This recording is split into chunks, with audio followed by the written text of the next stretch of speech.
ভাবি চাওকচোন, আপোনাক যদি কোনোবাই কয় যে এই 5G ইণ্টাৰনেটৰ যুগত এক নিৰ্দিষ্ট সময়ত আপুনি হাজাৰ হাজাৰ কিলোমিটাৰ খোজকাঢ়ি নিজৰ গন্তব্য স্থান পাবগৈ লাগিব, আপুনি সেই কথা মানি ল'বনে? নিশ্চয় নলয়। কিন্তু আপোনাৰ বিত্তীয় জীৱনত আপুনি ঠিক এইটোকে কৰি আছে। আমাৰ সমাজ, স্কুল, কলেজ আৰু তথাকথিত বিত্তীয় উপদেষ্টাসকলে আমাক সৰুৰে পৰা এটা ডাঙৰ মিছা কথা জাপি দিছে।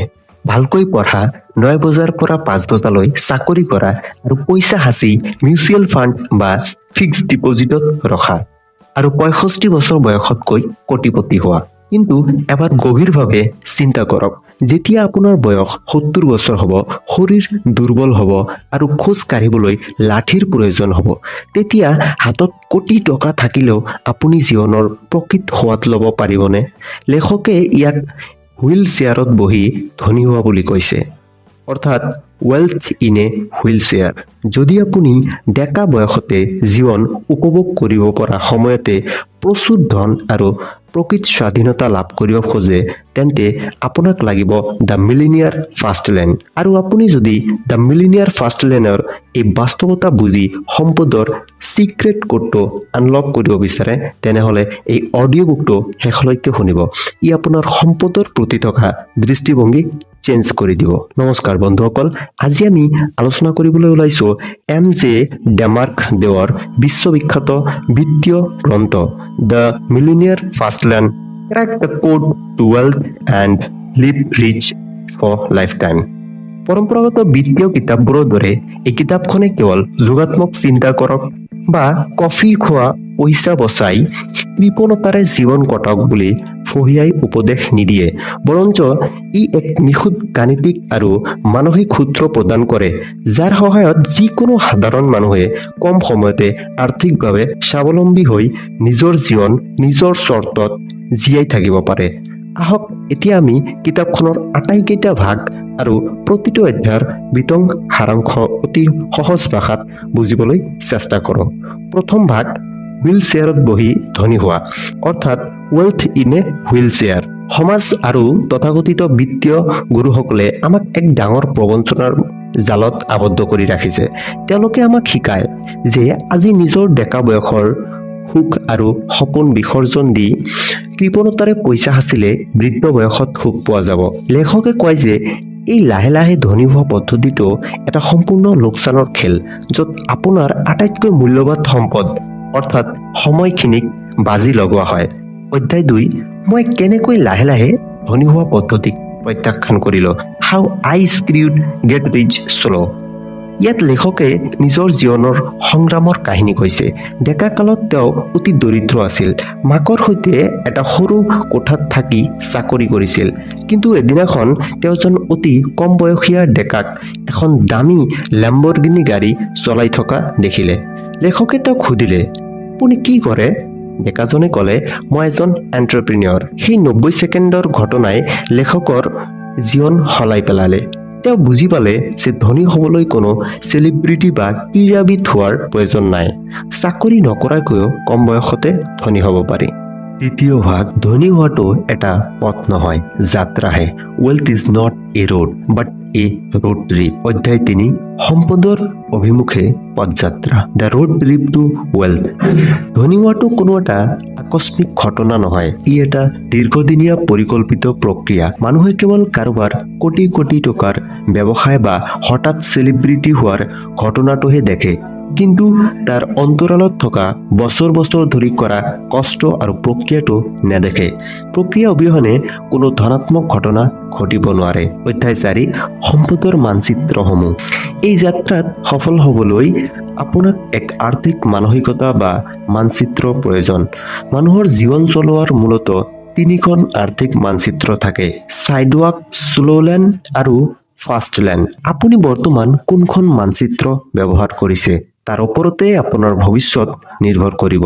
তৃতীয় ভাগ, দৰিদ্ৰতাৰ পথ, ছাইডৱাক, প'ৰনেছ, দ্য ছাইডৱাক ৰোড মেপ। অধ্যায় 5, আটাইতকৈ বেছি খোজ কঢ়া পথ চাইডৱাক বা ফুটপাতেৰে খোজ কঢ়া লোকসকলৰ জীৱনৰ কোনো আৰ্থিক পৰিকল্পনা নাথাকে। তেওঁলোকে কেৱল আজিৰ আনন্দৰ বাবে জীয়াই থাকে।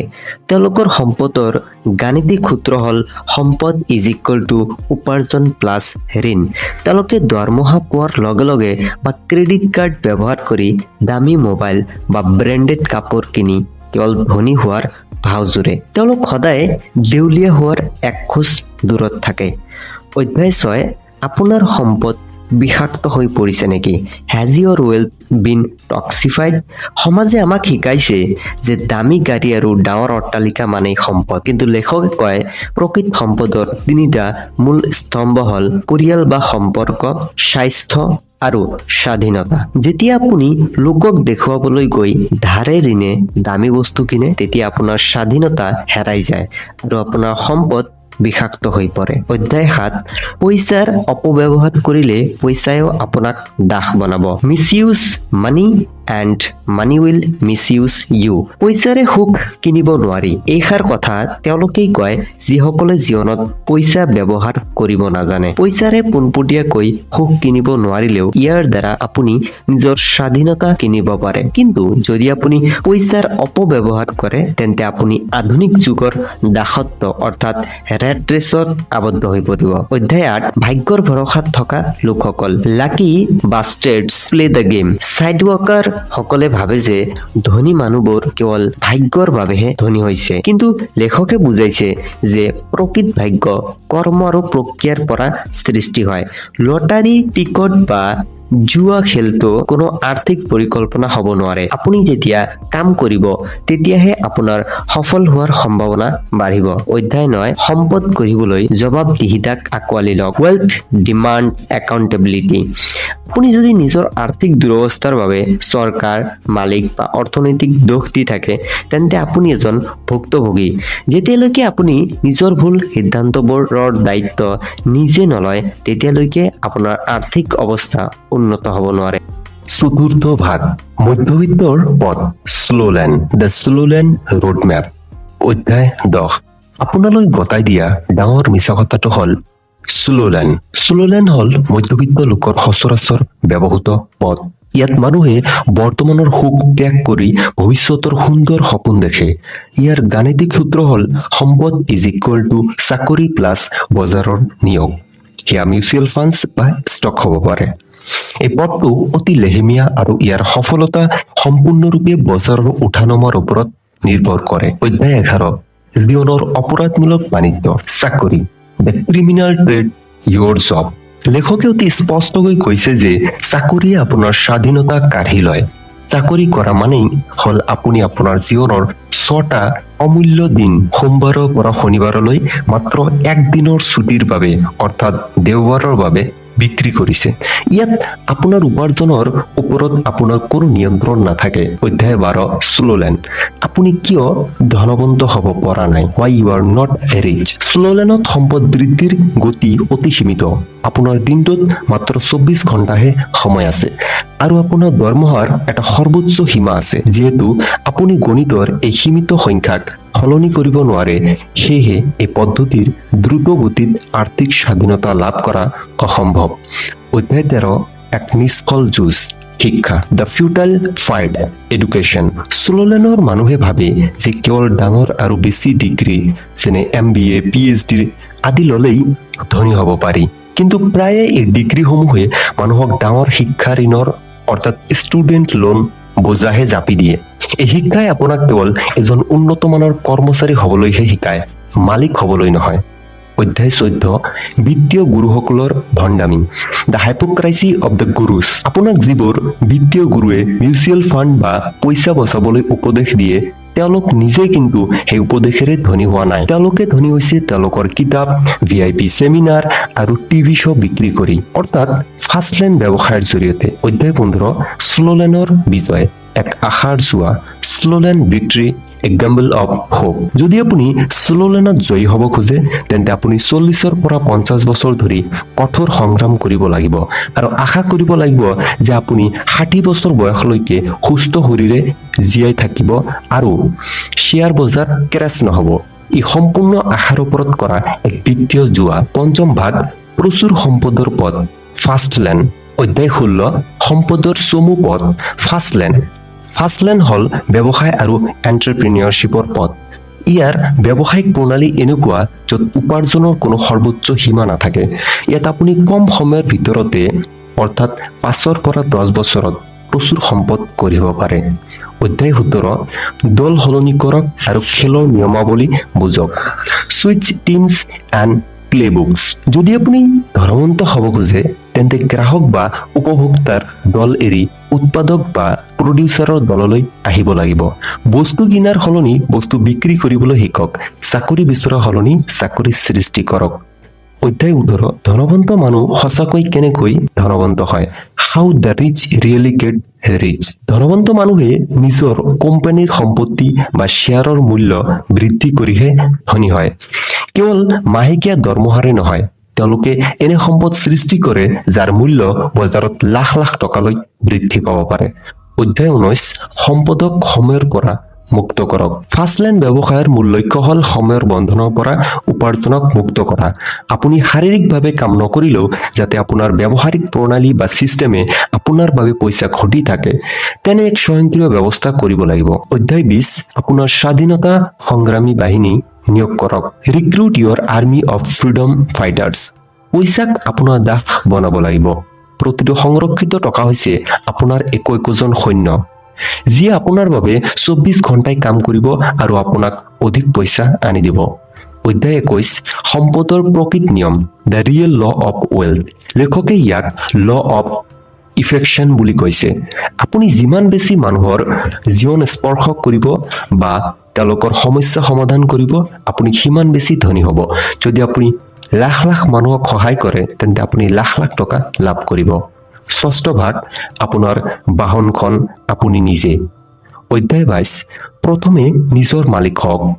ফাষ্টলেণ্ড যাত্ৰাৰ আটাইতকৈ ডাঙৰ বাহনখন হ'ল আপুনি নিজে। গতিকে প্ৰথমে নিজৰ কাৰ্য আৰু সিদ্ধান্তৰ সম্পূৰ্ণ মালিকীস্বত্ব লওক। নিজকে এটা নিগম বা কৰ্পৰেশ্যন হিচাপে পঞ্জীয়ন কৰক যাতে আপোনাৰ কৰৰ ৰেহাই আৰু আইনী সুৰক্ষা থাকে।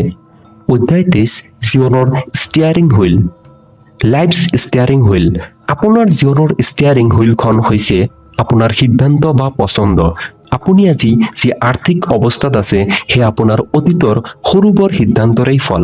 এই এটা সঠিক সিদ্ধান্তই ভৱিষ্যতে এক ডাঙৰ পৰিৱৰ্তন আনিব পাৰে। অধ্যায় 25 নেতিবাচকতা দূৰ কৰক। আপুনি যেতিয়া ফাষ্টলেণ্ডলৈ যাব খুজিব, সমাজে আপোনাৰ ফালে নেতিবাচক কথাৰ প্ৰতিবন্ধকতা আগবঢ়াব, যেনে বন্ধুবৰ্গ বা সহকৰ্মীৰ সমালোচনা। তেওঁলোকৰ পৰা আঁতৰি থাকক আৰু সদায় উদ্যোগী মনোভাৱৰ মানুহৰ সৈতে সম্পৰ্ক গঢ়ক। অধ্যায় 26 আপোনাৰ আদিম ইন্ধন সময়। সময় হৈছে আপোনাৰ জীৱনৰ আটাইতকৈ ডাঙৰ সম্পদ। পইচা নহয়, পইচা আকৌ উপাৰ্জন কৰিব পাৰি, কিন্তু পাৰ হৈ যোৱা সময় কেতিয়াও ঘূৰাই পোৱা নাযায়। ক্ৰেডিট কাৰ্ড বা ধাৰে বস্তু কিনি নিজৰ স্বাধীন সময়খিনি আধুনিক দাসত্বলৈ ৰূপান্তৰ নকৰিব। অধ্যায় 27 লেতেৰা আৰু পুৰণি তেল সলনি কৰক। Change the dirty stale oil. ইয়াত তেল মানে হ'ল জ্ঞান বা শিক্ষা। স্কুল কলেজ শেষ হলেই শিক্ষা শেষ নহয়। ফাষ্টলেণ্ডৰ বাবে আপুনি অহৰহ নতুন ব্যৱসায় জ্ঞান, বিক্ৰীৰ কলা বা ডিজিটেল টেকনলজি শিকি থাকিব লাগিব। অধ্যায় 28 কেৱল ব্যৱসায়ৰ প্ৰতি আগ্ৰহী হলেই নহব, আপুনি তাৰ প্ৰতি সম্পূৰ্ণ প্ৰতিশ্ৰুতিবদ্ধ হ'ব লাগিব। যেতিয়ালৈকে আপুনি নিজৰ 100% শক্তি আৰু কষ্ট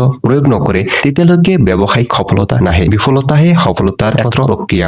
সপ্তম ভাগ সম্পদৰ প্ৰকৃত পথসমূহ part 7 the roads to wealth. অধ্যায় 29 সম্পদৰ সঠিক পথ। সকলো ব্যৱসায়ে ফাষ্টলেণ্ড ব্যৱসায় নহয়। এটা সৰু দোকান খোলা মানে আপুনি নিজৰ বাবে আন এটা চাকৰিহে তৈয়াৰ কৰিলে। ব্যৱসায়টো ফাষ্টলেণ্ড হয়নে নহয় জানিবলৈ লেখকে 5টা সোণালী নিয়ম দিছে, যাক চেন্স CENTS বুলি কোৱা হয়। ফাৰ্ষ্ট ৰুল অধ্যায় 30 প্ৰয়োজনীয়তাৰ নিয়ম দ্য কমাণ্ডমেণ্ট অফ নিড। বজাৰে আপোনাৰ প্ৰয়োজনক গুৰুত্ব নিদিয়ে, বজাৰে কেৱল গ্ৰাহকৰ সমস্যাৰ সমাধান বিচাৰে। গতিকে সদায় মানুহৰ সমস্যা সমাধান কৰিব পৰা ব্যৱসায় কৰক। ৰুল 2 অধ্যায় 31 প্ৰৱেশৰ নিয়ম দ্য কমাণ্ডমেণ্ট অফ এণ্ট্ৰি। যি ব্যৱসায়ত যিকোনো মানুহে অতি সহজে সোমাব পাৰে তাত প্ৰতিযোগিতা বহুত বেছি হয়। প্ৰৱেশৰ বাধা যিমান কঠিন হ'ব আপোনাৰ সফলতাৰ সম্ভাৱনা সিমান বেছি হ'ব। ৰুল 3 অধ্যায় 32 নিয়ন্ত্ৰণৰ নিয়ম দ্য কমাণ্ডমেণ্ট অফ কণ্ট্ৰল।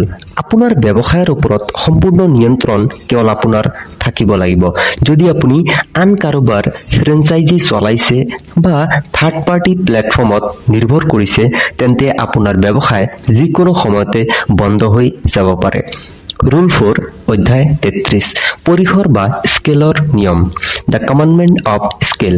আপোনাৰ ব্যৱসায়টো এনেকুৱা হ'ব লাগিব যিটো লাখ লাখ বা কোটি কোটি মানুহৰ ওচৰলৈ লৈ যাব পাৰি, যেনে ইণ্টাৰনেট বা ছফ্টৱেৰ। কেৱল এটা সৰু এলেকাত আবদ্ধ থাকিলে ফাষ্টলেণ্ড হ'ব নোৱাৰে। ৰুল 5 অধ্যায় 34 সময়ৰ নিয়ম। The commandment of time. আপোনাৰ ব্যৱসায়টো এটা স্বয়ংক্ৰিয় প্ৰণালী হ'ব লাগিব, যাতে আপুনি শাৰীৰিকভাৱে উপস্থিত নাথাকিলেও ব্যৱসায় চলি থাকে আৰু আপুনি নিজৰ সময় ঘূৰাই পায়। অধ্যায় 35 দ্ৰুত সম্পদ। ইণ্টাৰ ষ্টেট পথসমূহ। Rapid wealth the inter states. লেখকে তিনিটা মুখ্য ফাষ্টলেণ্ড পথৰ কথা কৈছে। 1 ইণ্টাৰনেট ব্যৱস্থা অৰ্থাৎ ইণ্টাৰনেট চিষ্টেম। 2 উদ্ভাৱন বা নতুন আৱিষ্কাৰ অৰ্থাৎ ইনোভেশ্যন। আৰু 3 ইচ্ছাকৃত ক্ৰয় বিক্ৰয় বা স্কেলিং ব্যৱসায় ভেলিউ অফাৰিং চিষ্টেম। অধ্যায় 36 আপোনাৰ মুক্ত পথ বিচাৰি উলিয়াওক। ফাইণ্ড ইয়ৰ অপেন ৰোড। বজাৰত থকা অদক্ষতা আৰু ত্ৰুটিসমূহ লক্ষ্য কৰক। ক'ত গ্ৰাহকে বেয়া সেৱা পাইছে বা ক'ত সমস্যা আছে, সেই ত্ৰুটিসমূহ বিচাৰি উলিয়াই নিজৰ অনন্য ব্যৱসায়িক পথ প্ৰস্তুত কৰক। অধ্যায় 37 পথটোক এটা লক্ষ্য দিয়ক। গিভ ইয়ৰ ৰোড এ ডেষ্টিনেশ্যন। আপোনাক জীৱনত কিমান পইচা লাগে, অৰ্থাৎ আপোনাৰ সপোনৰ জীৱনটোৰ বাবে প্ৰকৃততে কিমান টকাৰ প্ৰয়োজন, সেই আৰ্থিক লক্ষ্যৰ অংকটো বহী কলমে সঠিককৈ উলিয়াই লওক। অষ্টম ভাগ আপোনাৰ গতি। কাম ৰূপায়ণ কৰা। পাৰ্ট 8 ইয়ৰ স্পীড এক্সিলাৰেট ৱেল্থ। অধ্যায় 38 সফলতাৰ গতি। The speed of success. কেৱল এটা সুন্দৰ আইডিয়া বা পৰিকল্পনা থাকিলেই একো নহয়। পৃথিৱীত আইডিয়াৰ কোনো মূল্য নাই। মূল্য আছে কেৱল কামটো প্ৰকৃততে কাৰ্যকৰী কৰাৰ ওপৰত, অৰ্থাৎ এক্সিকিউশ্যন ইজ কিং। অধ্যায় 39 ব্যৱসায়িক পৰিকল্পনা পুৰি পেলাওক, কাৰ্যকৰী কৰাত মন দিয়ক। Burn the business plan and ignite execution. দীঘলীয়া আৰু কাল্পনিক বিজনেছ প্লেন বনাই সময় নষ্ট নকৰিব। বজাৰত নিজৰ প্ৰডাক্ট বা সেৱা সোনকালে মুকলি কৰি দিয়ক আৰু গ্ৰাহকৰ প্ৰতিক্ৰিয়া অৰ্থাৎ ফিডবেক চাই উন্নত কৰক। অধ্যায় 40 পথচাৰীসকলেই আপোনাক ধনী কৰিব। পেডেষ্ট্ৰিয়ানছ উইল মেক ইউ ৰিচ। আপোনাৰ গ্ৰাহকেই হৈছে আপোনাৰ আটাইতকৈ ডাঙৰ সম্পদ। গ্ৰাহকৰ সেৱাক ভগৱানৰ দৰে জ্ঞান কৰক। তেওঁলোকৰ অভিযোগসমূহ মনোযোগেৰে শুনক, কাৰণ অভিযোগৰ ভিতৰতেই ব্যৱসায়ৰ ডাঙৰ কৰাৰ নতুন উপায় লুকাই থাকে। অধ্যায় 41 হাইজেকাৰ বা অপকাৰী লোকক গতিয়াওক। Throw hijackers to the curb. ব্যৱসায়ত ভুল অংশীদাৰ বা পাৰ্টনাৰ, বেয়া কৰ্মচাৰী আদি নিয়োগ নকৰিব। তেওঁলোকে আপোনাৰ ব্যৱসায়টো ভিতৰৰ পৰা ধ্বংস কৰি পেলাব পাৰে। অধ্যায় 42 কাৰোবাৰ ত্ৰাণকৰ্তা হওক। বি সামৱানছ ছেভিয়ৰ। প্ৰতিযোগিতাৰ মাজত হাৰি নাযাবলৈ সদায় আনতকৈ উন্নত আৰু অনন্য মূল্য অৰ্থাৎ ইউনিক চেলিং প্ৰপজিশ্যন গ্ৰাহকক প্ৰদান কৰক। অধ্যায় 43 ব্ৰেণ্ড কৰক, ব্যৱসায় নহয়। Build brands not business. আপুনি কেৱল এটা পইচা ঘটা সাধাৰণ ব্যৱসায় কৰিলে নহ'ব, এটা শক্তিশালী ব্ৰেণ্ড গঢ়িব লাগিব।